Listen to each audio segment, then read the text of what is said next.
There are so many people in the world, and you know, you may be watching this right now, and you have these incredible ideas, and what you think is missing is motivation. And that's not true. Because the way that our minds are wired, and the fact about human beings, is that we are not designed to do things that are uncomfortable or scary or difficult. Our brains are designed to protect us from those things because our brains are trying to keep us alive.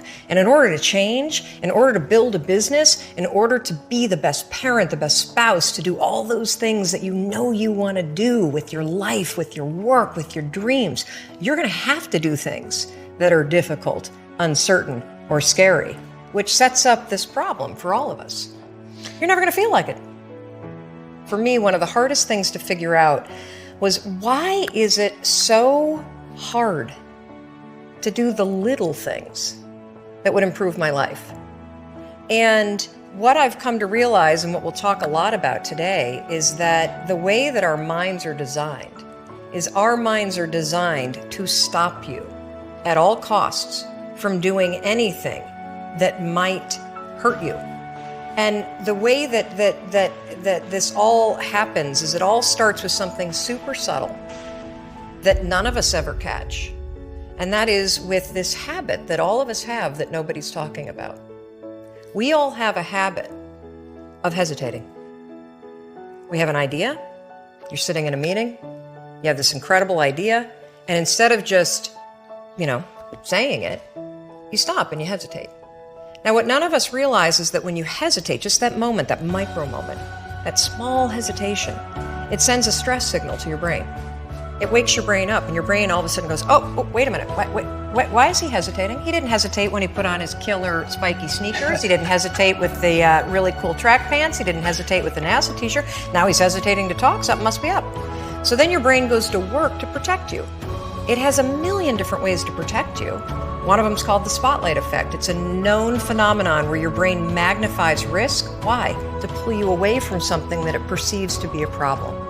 And so you can truly trace every single problem or complaint in your life to silence and hesitation.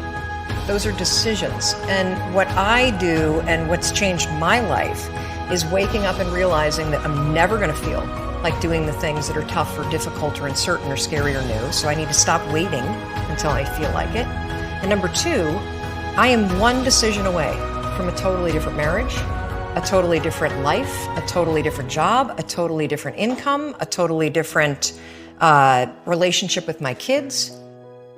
Your life comes down to your decisions. And if you change your decisions, you will change everything.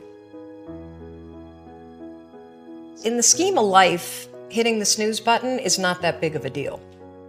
But here's the thing about life. None of us wake up and say, today is the day I destroy my life.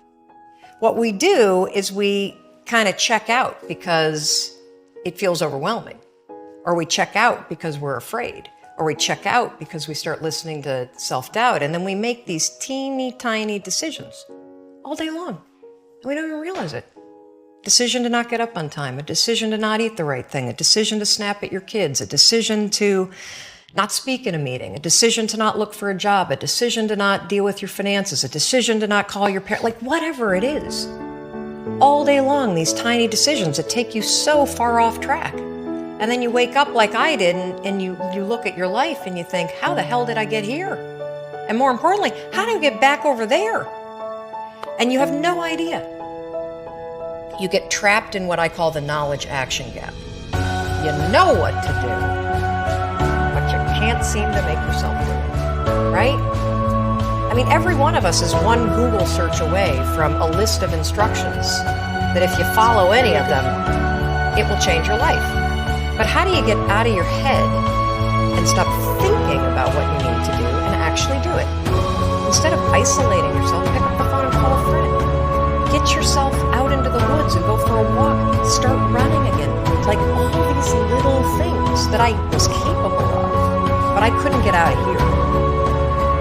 Could not get out of here. And if you're stuck, that's the problem. The problem is you're in your head thinking. When you set goals, when you have an intention on something that